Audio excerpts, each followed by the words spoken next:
Welcome to the Clear Brand Academy podcast, where we take the mystery out of marketing and help you get more leads and sales with a clear brand and proven marketing tactics.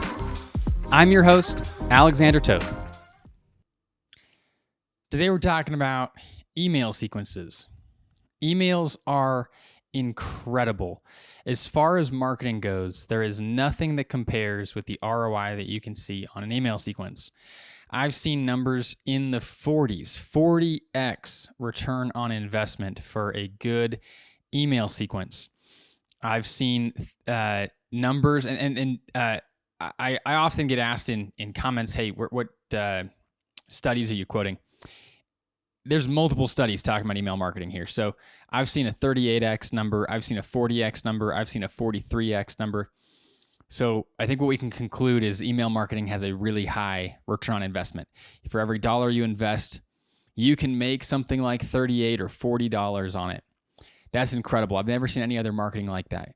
If you remember back when we were talking about Google ads, the average, and this is Google's number, Google says that the average return on investment of Google ads across the board is 2x. So for every dollar you spend on a Google ad, you might make back $2 if you're average. Email marketing, we're talking about way higher than that. But with email marketing, there's also a lot that goes into crafting emails and crafting email sequences. I've also seen data that shows that automated email sequences bring in 200 to 300% of the revenue that non-automated email sequences bring in. So that means 2 to 3 times the revenue that the non-automated email sequences bring in. This is incredible. This means that we should be automating our email sequences. We should be putting these into software like HubSpot to automatically send this stuff out. Now, if it sounds like I'm speaking a different language right now, don't worry, stick around. I'm going to define all this stuff. In this episode, I'm going to break down email marketing. I'm going to talk about where it fits into your marketing flywheel, how it interacts with the 5 laws of marketing, how do you write a good email, and what goes into a good email sequence. So we're going to cover a lot in this episode. I cannot wait, and I'm going to build this up from the ground up so that if you've never done email marketing, you'll get it. If you have done a lot of email marketing, I'm sure there's still some stuff that you're going to learn. So to start with, if you've been listening for a little bit, you know at ClearBrand, we've got 2 primary aspects of marketing that we talk about. The first is the 5 laws of marketing. Just like in the laws of physics, the laws of marketing don't change. But just like in the law with the world of physics, engineering can change over time. We went from building buildings to boats to trains to airplanes. Those are all different ways that engineering has engaged with the laws of physics. The laws of physics were not different 2,000 years ago, but we did not have airplanes. That's the difference in engineering. The marketing flywheel is kind of like engineering. What we're doing with the marketing flywheel is we are applying the laws of marketing in today's world. So today, a lot of marketing is digital. And that's what the marketing flywheel focuses on, because that's what we focus on at ClearBrand. And we created the marketing flywheel. We created we observed and codified the 5 laws of marketing. So that's why we focus on these things. Now, where does emails fit into this? So in the 5 laws of marketing, we've got story, design, visibility, connection, and systems. We're going to use story in our emails. Emails are, as far as the other laws, they're primarily about connection.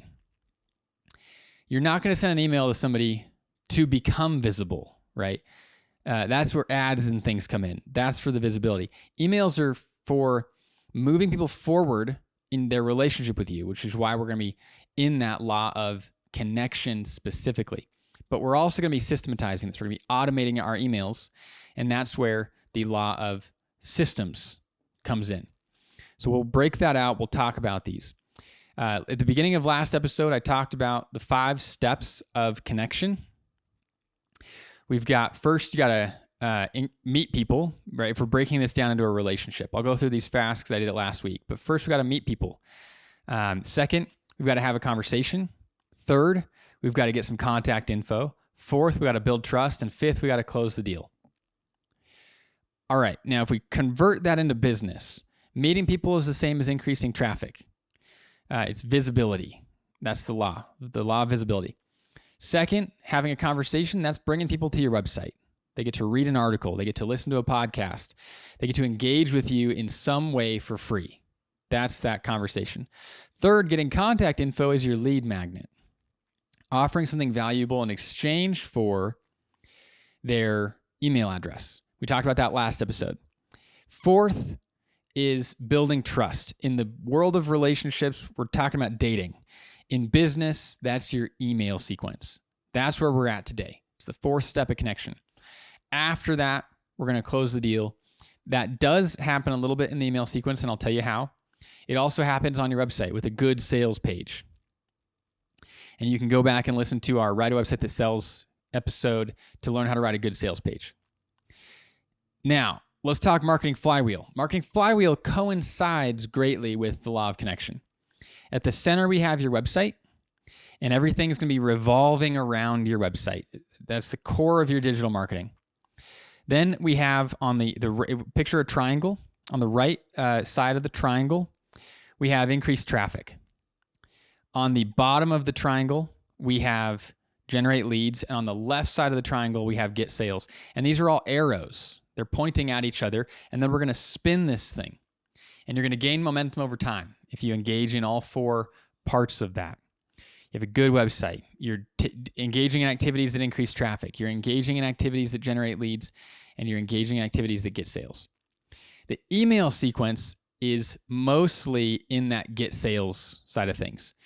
You are going to use your email sequence. It's going to bridge the generate leads to the get sales a little bit because you will be delivering that lead magnet that you used to generate leads through your email sequence. But we're going to use the email sequence to push people from the generating leads stage and into that getting sales stage. So, what goes into a good email sequence? Well, first, let's talk about how to write an email, because this is going to apply as we're going through the email sequence. You're going to have to write each of these individual emails. At ClearBrand, we use a 4-part structure to write our emails. Part 1 is the problem. Some folks call this the hook because that's what it does. I just think that the hook's a little bit too confusing. The problem is typically the hook. So we just call this the problem for our emails. Then we move into teasing the solution. Now, this is different from providing the solution. And I want to be very clear here. When you're writing an email, you start with the problem and then you tease the solution. But you're only teasing it. So in this episode, we're going to talk about exactly how to write an email sequence. So if I was sending an email, which if you're listening to this, maybe you received one talking about this episode. So go look at the email to see an example of this. But in the email, we're not going to reveal exactly how to write an email sequence. Your readers need to engage with the content. They need to click the link in order to receive the solution. So the solution is past the email. It's on your website. In the email, we're just going to tease it. So the email might say something like, in this episode, you will learn exactly how to write an email sequence. That is teasing the solution. It's not telling people how to write an email sequence. It's telling them that they will learn how to write an email sequence. So that's an example of teasing the solution. You also might say, the 3 biggest mistakes that people make. We're not revealing what those 3 mistakes are in the email. They have to click the link to see what those 3 mistakes are, but we could tell them that they're going to learn 3 biggest mistakes people make. Things like that. So we're teasing the solution without actually giving it away. That's the second part of the email. The third part of the email is we want people to know the results that they're going to see after they get the solution. And fourth is a call to action, which typically in an email, that is click here. Click here to watch the video. Click here to listen to the episode. Click here to buy now, right? It's a link. So the 4-part framework for a good email: first, problem; second, tease the solution; third, results; fourth, call to action. And I recommend you follow that on most of your emails. There's always exceptions. Of course, humans are full of exceptions. But for the most part, that's a framework that you can stick to for probably, I would say, 90% of your emails. All right, that's how to write an email. Now, what emails are we going to write? All right, in an email sequence, we're moving people forward in their relationship with you. Normally, there is a trigger that starts the email sequence. So if we're offering a lead magnet, somebody goes to your website, they type in their email address in a form to download your lead magnet. Great. They hit submit, and that triggers this email sequence. So that's what we're going to call a trigger. Now, there could be other triggers. For example, you might have an abandoned cart email sequence. So the trigger in that case is somebody came to your website, they put an item in their cart, they started the process. So they input their email somewhere, depending on how your cart flow goes, and then they leave. Now that's the trigger, that they abandoned their cart. You can have a whole bunch of triggers, but the first thing we want to consider is, what is the trigger? So today I'm going to be mostly talking about the trigger being a lead magnet, because we're building out your marketing flywheel right now. That's where we've been going in these podcast episodes, is building out your marketing flywheel. So the trigger in this instance is a lead magnet, downloading a lead magnet. But there could be a bunch of them. So step one of writing a good email sequence is to identify your trigger. So if we're downloading a lead magnet, the first email will be sending the lead magnet. Now, you've got an option when they hit submit. There's two main things you can do. One is they just see a confirmation message. Says something like, thanks so much for requesting this PDF or this video series, whatever your lead magnet is. Check your email to download the PDF, or check your email to see the video. That's option one, is a confirmation message like that tells them to go look at their email. Now, notice that that's not an email, right? That's just a confirmation for the lead magnet. The second option is to send them directly to the content. Now, as I'm going to talk about here in a second, we're beginning to move ClearBrand into the instant gratification world. I think Netflix, I think microwaves, cell phones, these have all changed the way that people approach life. And this is where the laws of marketing don't change, but our tactics do. So what used to happen is people would request, let's say, a video series. And the first email delivers the first video. And then 2 days later, maybe you get an email that delivers the second video. And then 2 days later, you receive an email that delivers the third video. That's just annoying. Let's be honest. If I had the time to find this lead magnet on your website and input my email address, I've got time right now. I was just out Googling. I was exploring your website. However it is that I got there, I've got time right now. And you're making me wait 6 days to watch this video series. Now, that's how things used to be done. And we're shifting, right? I've got time now. Just give me the whole series. So you can go to clearbrand.com and you can see how we're doing this now. We actually just launched this new StoryBrand website blueprint page. And we've been moving from, we used to deliver this as a video series. that was exactly how I just described years ago. Then we moved to a webinar. So that's a little bit shorter, a little bit more instant gratification, right? You receive an email, and what we did is on the page where you downloaded your PDF, you could also register for a webinar that would teach you how to use it. That's pretty incredible. Now you don't have to wait a week to go through the video series. Instead, you register for the next webinar and you go watch it for an hour. Great, you've got your training. So we actually just moved even further into the world of instant gratification. And we now have, I think it's 6 videos on the download page. We moved the entire video series, everything that was in the webinar, we moved it onto the download page. So you can go watch the entire video series right now. Pretty awesome. I think that's pretty cool. And so coming back to the email sequence, let's talk about what this looks like. So in this instant gratification world, I would say it makes sense to me. Somebody goes to your website, they find this thing.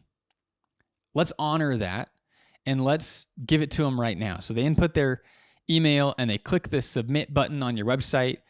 Let's take them directly to the page to watch the videos or download the PDF or whatever it is. So they get access to it right now. But I also want to send them an email. Why? Because they're going to leave your website. And if they forget to bookmark that page, most people are never going to find it again. They're probably not even going to remember they did it if we're not sending them an email sequence. So the first email in your email sequence is going to deliver the thing, the lead magnet, the thing that they downloaded or the video series, whatever it is. That first email, we're going to deliver it. Then we're going to move into a whole sequence here to press them forward on in their journey towards purchasing your product. And if you remember from the last episode, and again, I'm not going to get into this here because we covered this in the lead magnet episode last week, but the lead magnet is something that will move them forward on their journey. So it's already pushing them in that direction. It's already helping them to solve the problem that they have. We want the email sequence to contribute to this journey as well. How do we do that? Well, let's go back to story for a second, right? This is the first law of marketing because story is absolutely necessary if you are going to build and reinforce memories, which is the primary objective of marketing. If we're going to build and reinforce memories, we need to engage in story. Story has 3 acts. Act 1 is the setup. Act 2 is typically the action, and Act 3 is the resolution. Each act has 2 parts. And what we're going to do over the course of your email sequence is we're going to walk people through that story, one email at a time. It's that simple. So the first part of Act 1 is your customer's motivation. Why is it that people want what you sell? That's their motivation. So if you sell running shoes, it's because they want to run faster. Pretty simple. Now, on the lead magnet side of things, as we're approaching the email sequence as the bridge between your lead magnet and your product or service, what they want is their motivation. It's going to be wrapped up in your lead magnet. Your lead magnet is going to help them achieve their motivation. So your first email delivering the lead magnet is also checking the box for the motivation. So there we go. Step 1, motivation. We're going to deliver the lead magnet. The second part of Act 1 of a story is the problem.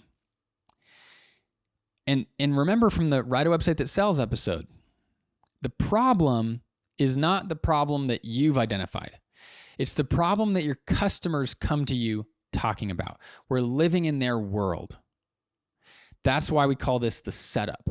Act 1 is all about the world that your customers are already living in. So in your second email, we want to acknowledge the problem that they're living with in their words.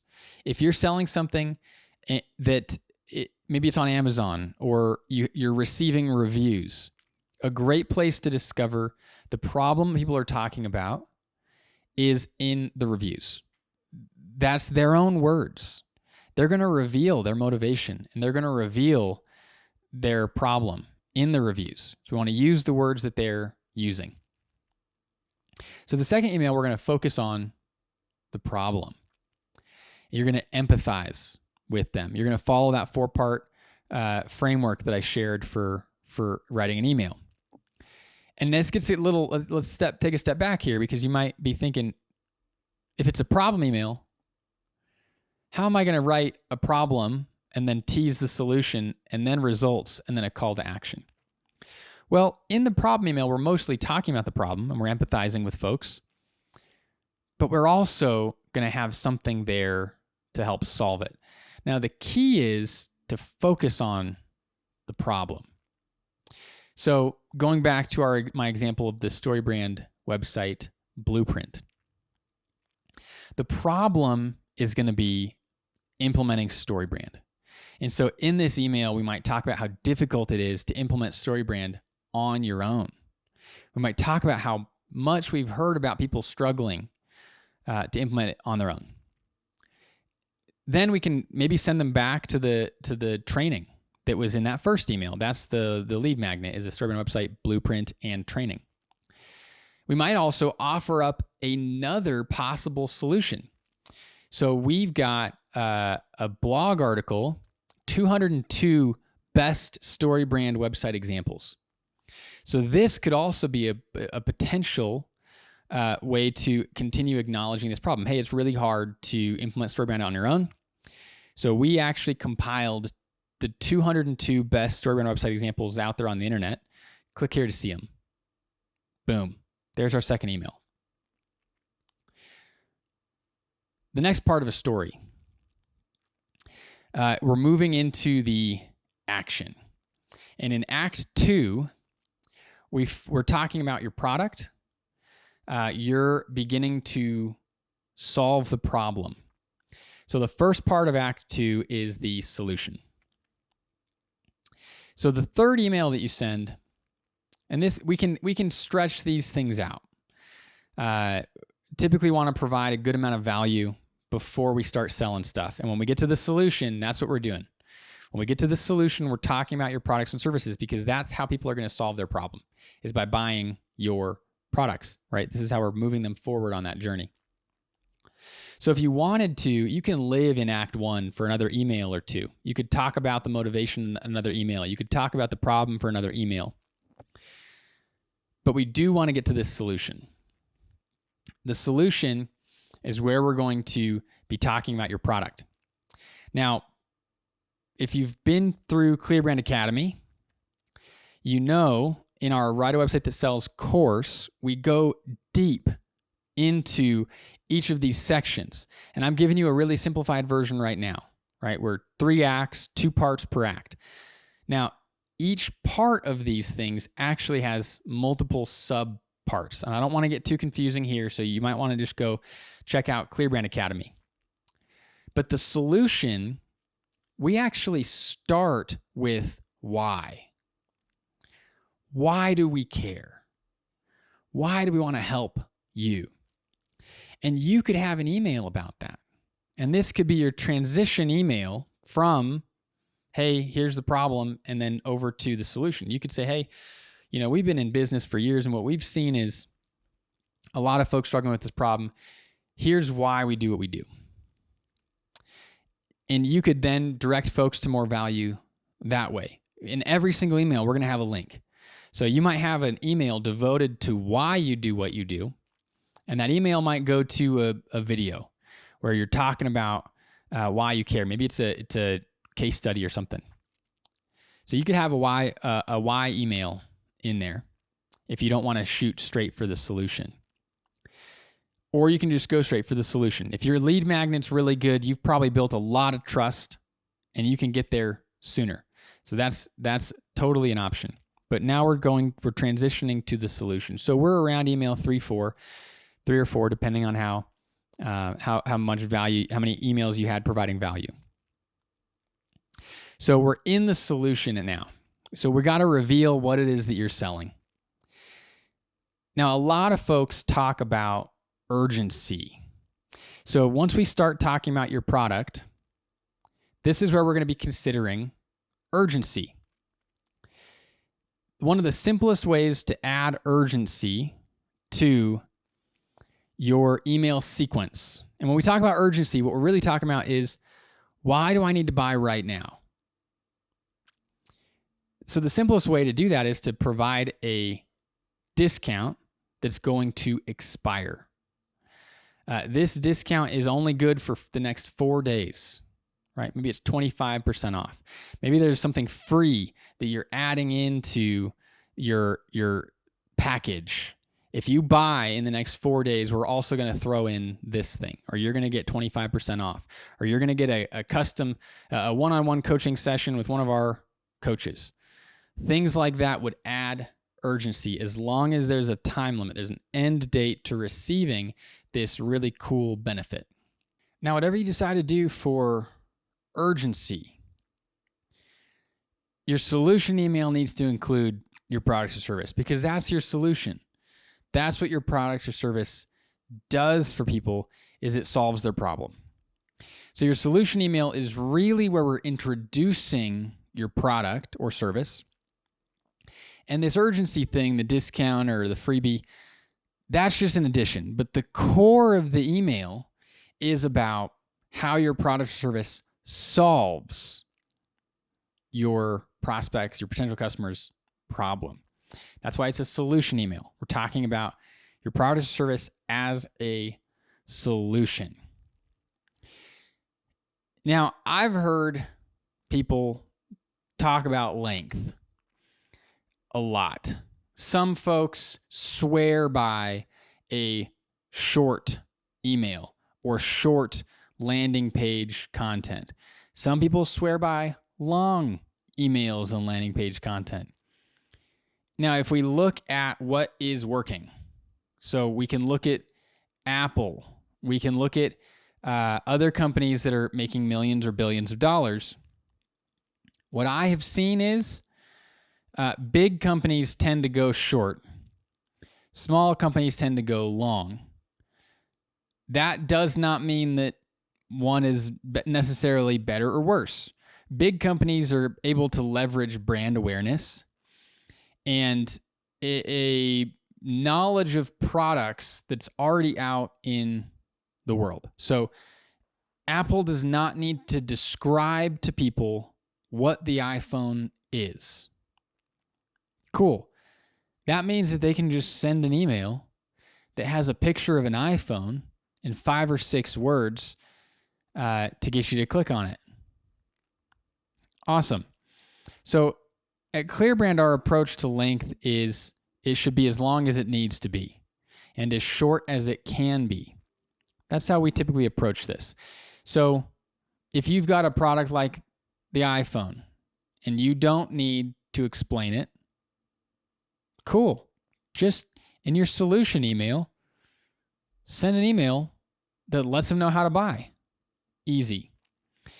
If, as you look at your prospects and the journey that they're on towards buying from you, you might say, hey, these folks have never heard of our product. They downloaded the lead magnet because they searched specifically for this one thing. They didn't know that we existed before that. They don't know what our product is. You're probably going to need to have a little bit of a longer email.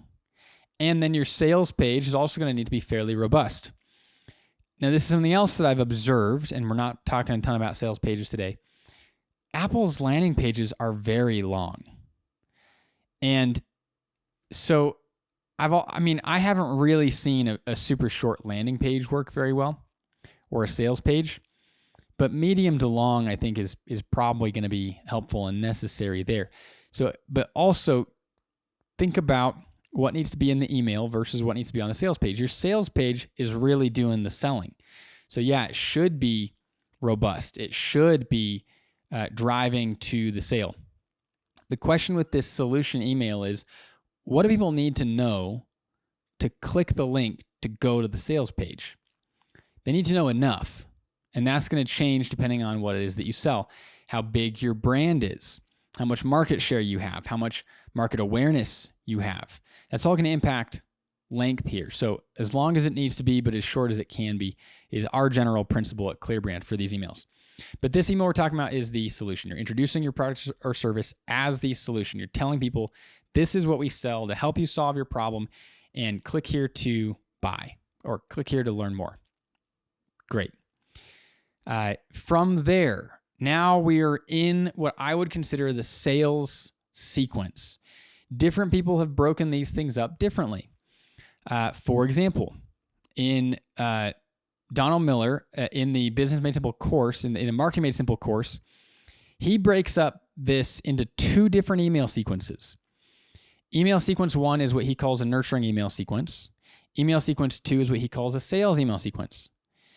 Now, the reason why I don't like this is because when you're building this out in your email platform, it's one email sequence. So I think that's kind of confusing to call it two email sequences. I would rather call it two types of emails. And I think that would be accurate. You've got your nurturing emails, and those are the emails in Act 1 that I was just telling you about, the motivation and the problem. We're nurturing the relationship. We're empathizing with the prospects. We are telling them that we understand them. We're sending them more value. That's all nurturing the relationship. That's what we're going to do in Act 1. We get to Act 2, and now we're selling. So these are sales emails. If it helps you to think about it as a separate email sequence, great, do it. But know that when you're building it out in HubSpot or ConvertKit or whatever it is that you're using, it's one email sequence. So don't get too confused there. But now we are in the sales part of the sequence, right? We've introduced your product, and now we're selling. So what comes next? Well, if we go through the rest of the ClearBrand Story formula, we'll see. So after the solution, we're going to move on to the brand. That's the next part. That's the second part of Act 2. We're talking about the brand, and the goal here is to build trust. Now, we've already built a bunch of trust in Act 1. We're providing value to people in your email sequence. So this part is really about authority, that kind of trust. Providing value is one great way to build trust, but now we want to talk about the authority, specifically regarding the product. So let's say that you're the New York Times, for example. Your lead magnet might be the crossword, okay? Your lead magnet might be the free articles that they offer. Then we need to transition folks into purchasing a New York Times subscription. At this point in the email sequence, and again, New York Times is a big brand, so they might not be needing to go through all of this in exactly this way. But in this brand part of the email sequence, a company like the New York Times might mention how many subscribers they have. They might talk about who else is subscribing. If there's celebrities who are subscribing, if there are people who trust the New York Times as their primary news source, that would be a good place to put it, is in this brand email. Now, we're going to transition to Act 3. And Act 3, just like Acts 1 and 2, has two parts. The first part of Act 3, and Act 3 is all about the resolution, right? And the way that we resolve the story here is they're going to purchase.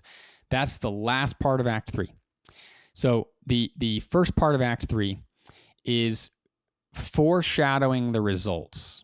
We're going to be sharing the potential results that people might experience if they buy. There's a couple great ways to do this. One is what we call before and after. So you don't have to specifically say before and after. You can, and an email is a great place for that. What I love about emails is you do not have to communicate everything all at once. This is, I think one of the biggest mistakes that people make when they're approaching marketing is they approach every single piece of marketing as if it's the only piece of marketing out there. And emails are great because you know two things. One, they're either going to receive your emails or they're going to unsubscribe. If they unsubscribe, they weren't going to buy anyway. So great. Not necessarily bad to see some folks unsubscribe. If they continue receiving your emails, it means that they have not yet unsubscribed. Awesome. They're going to continue receiving emails until you either stop sending them or they unsubscribe. So you know that you get multiple opportunities to communicate. So you could have an email that's just before and after. The other way you can share potential results that I really like is with testimonials. So you can, it's pretty clear. You just put some testimonials into the email. You might start the email with something like, I always check reviews before I buy a product. And so I wanted to share some of the things that people have said about our product. Great. Then you just list some testimonials there. Awesome. Easy. Now, on a website, a lot of sites these days have FAQs. I think FAQs are excellent. On a website, they typically go at the very end. After everything is done, then you get to the FAQs. In an email sequence, though, you're not going to put anything after the end of that sale that we talked about, because that's the end.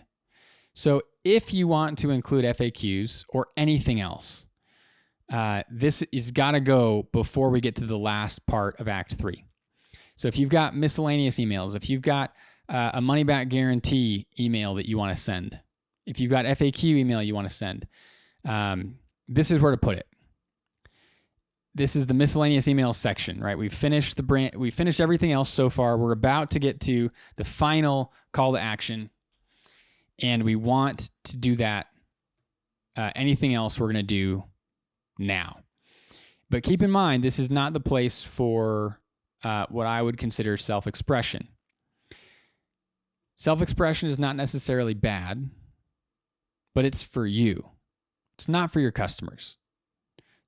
That's by the name we can tell self-expression is for yourself.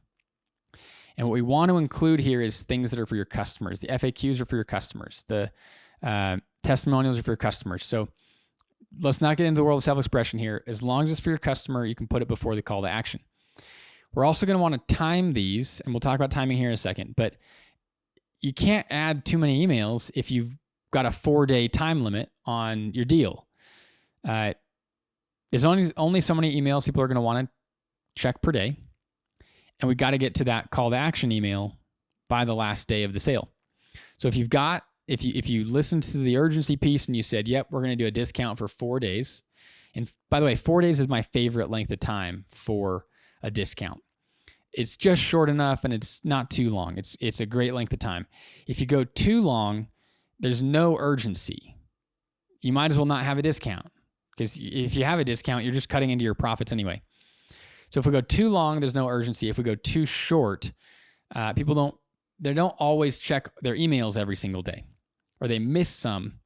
So we want to have enough days that they'll see a couple emails, but it's still short enough that there's urgency. So I like 4 days for that reason. So anyway, we've got the urgency. We've got, we're kind of ticking down the clock. Now we've got to get to that call to action email. So the call to action is the last part of the Clear Brand Story formula. And the reason is this is where marketing ends. Marketing ends when they purchase. Once the purchase happens, we then move into customer satisfaction. And it's no longer marketing.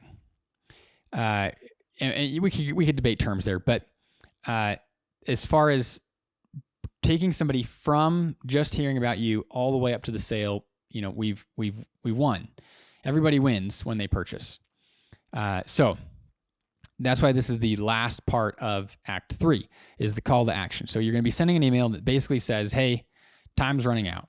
Doors closing, right? The train's leaving the station, however you want to say it. You have no more time left. Now, at ClearBrand, I like to send 2, maybe 3 emails on the last day, just reminding folks, but also making it clear that this is a courtesy email. I'm not sending you 2 or 3 emails on that last day to annoy you. I'm not sending you 2 or 3 emails on that last day because I care more about the sale than your mental health. I'm sending you 2 or 3 emails on the last day because I don't want you to miss this, right? Hey, if you want to buy, this is your opportunity to get 25% off. If you're going to buy in a week anyway, just do it now. You'll save 25%, right? It's a courtesy email, and we want to be clear about that. And that's what I love about using the story formula, using story in general to sell, is you don't have to be an annoying salesperson. Not all salespeople are annoying. I think some of my favorite sales experiences have been with Apple because they're just not selling to me. They don't care if I buy or not. Whether you go to an Apple store or you engage with, I've purchased through their business program. It's awesome. They're just chill. It doesn't matter to them if I buy or not. They're here to help me. And that's the tone that we want in all of these emails, including this call to action. So in this last email, whether you send 1 or 2 or 3 emails on the last day, you're just letting folks know, hey, I'm here for you. We've got this deal for you, and I don't want you to miss it. So here's the link. That's basically it. It can be that simple. And then you can do a couple variations on that last day if you want to send multiple emails. So there's the basic structure for your email sequence. Now, I want to point something out here. Going down a little rabbit hole for a second. A lot of marketing companies and teaching companies and this, that, or the other framework companies, they're going to provide a different framework for each application. So, won't name names here, but we've got one framework for story, one framework for your website, one framework for a sales funnel, one framework for your email sequence, one framework for on and on and on. Now, one of the reasons why companies do that is because it feels like they're adding value to your life, so they can charge you more. At ClearBrand, we don't do that. Story has not changed in thousands of years, and I see no reason why we need to start changing it now. This 3-act structure I'm talking about, Aristotle wrote about this hundreds of years before Christ. So, we're looking at, I believe he was in the 3rd century BC. He wrote about story in the 3 acts. All I've done here is applied it to business in simple language, right? But the motivation, I didn't make that up, right? The motivation's a basic part of story. The problem's a basic part of story. And I think it's more helpful for you to be able to use that exact same framework in all applications. So if you've gone through ClearBrand Academy and the Write a Website That Sells course, you're going to notice a lot of similarities. Now, in the Write a Website That Sells course, we're going deeper into how to apply it to your website. And here we're covering how to apply it to your email sequence. But it's the exact same formula. It's the exact same framework for this story. So this may sound familiar, and it's supposed to for that reason. The story formula that I just went through is what you can use on your website. It's what you can use in a sales call. It's what you can use in your email sequence. When you're writing your lead magnet, you follow the same story formula. When you're writing a blog, you follow the same thing. So your email sequence, we're just taking it and we're spreading it out over a series of emails. And there we have your email sequence that's going to bring people into this relationship with you. It's going to bridge the gap from the lead magnet all the way towards the sale. It's a really incredible solution, especially because we're going to automate this. Now, think back to the beginning of this episode. I shared that automated emails actually bring in higher revenue than non-automated emails. Part of that might just be because you can send more automated emails. It's less of a headache. It's happening on its own in the background. So when we're putting this into our email platform, which again we use and recommend HubSpot at ClearBrand because it connects all of the dots. It's one system it's one system to rule them all. You don't need to go have a CRM to manage your sales and an email platform to manage your emails and a different platform to manage your ads. You do all of it inside of HubSpot. So when you're putting this in there and you're automating all of this, let's talk about timing for a second. And I'll give you some basic principles. What I've seen is people who are not in marketing don't want to send emails every single day. They say things like, people don't want to receive emails every day. I'm not sure where this idea comes from.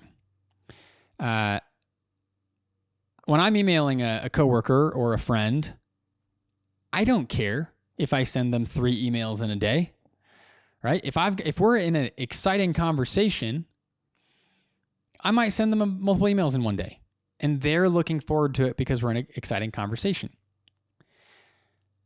I think people don't want to receive boring emails at all.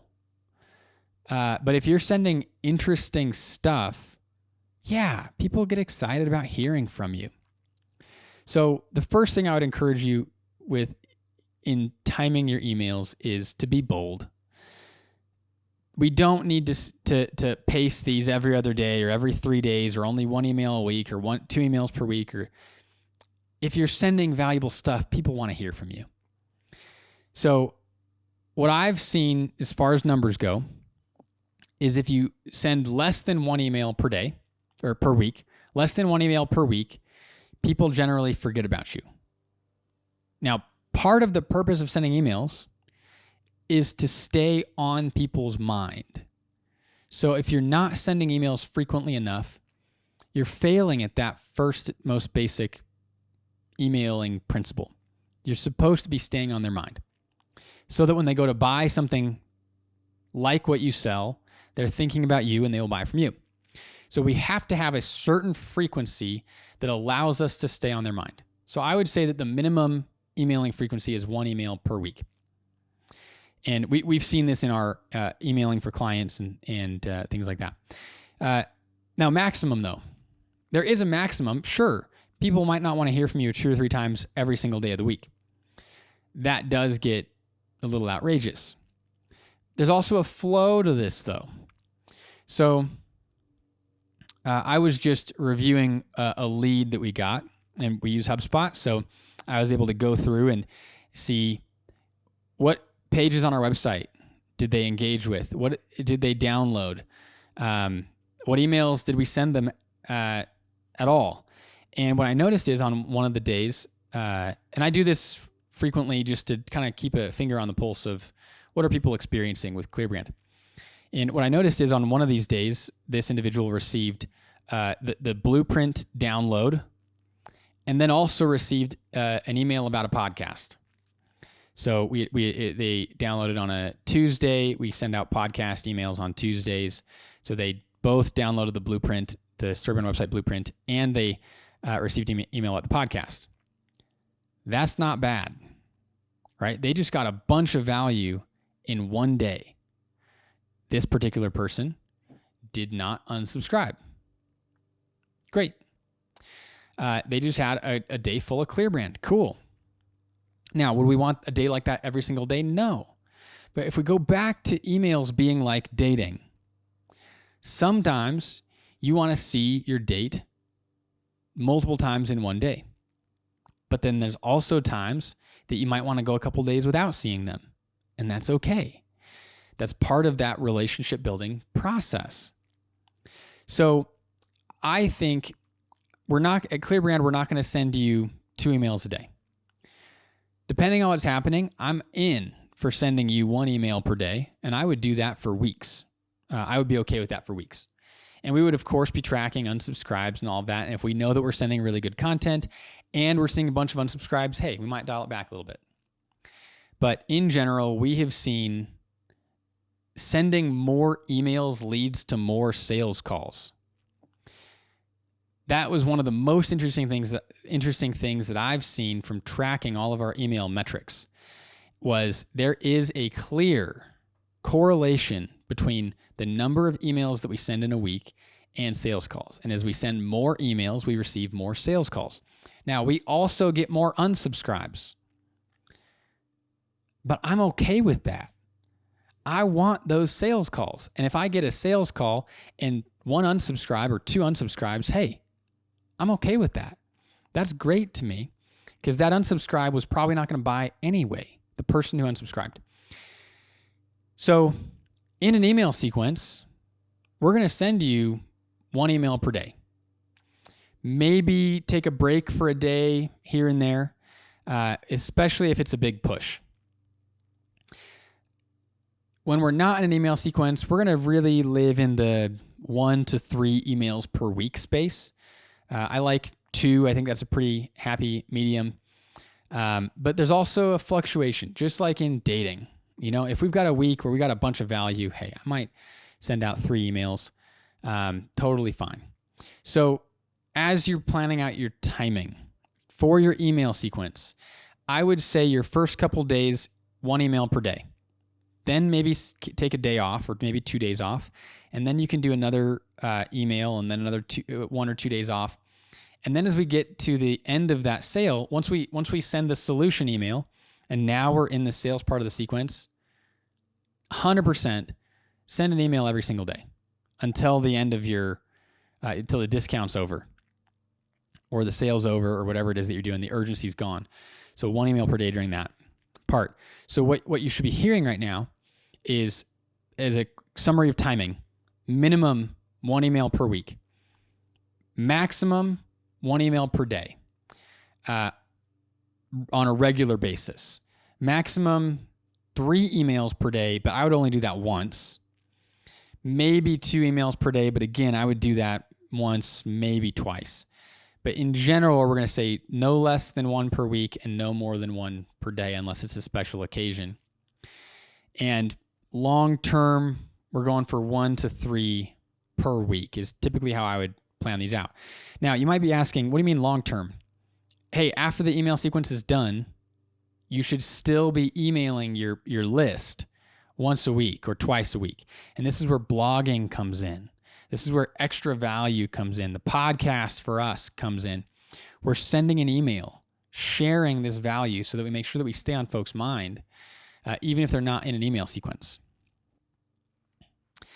So, quick recap about it. We just covered a ton in this episode. We talked about how to write a really good email. We talked about the email sequence, and really what we're going to do is we're going to use the ClearBrand Story formula, and we're just going to walk people through it, 1 email at a time. Once we get to the sales part of the sequence with the solution, we're going to go 1 email per day up until the end of the deal, if there is a deal. Then, after that, once the sequence is done, we're going to email folks once a week with a blog or a podcast or a video, whatever it is that you're doing, but once per week minimum, just to stay on their mind. So if you like this episode, go ahead and click like or subscribe. Give us a good review so that other folks can find us and learn how to grow their company with marketing that works. We'll see you next time.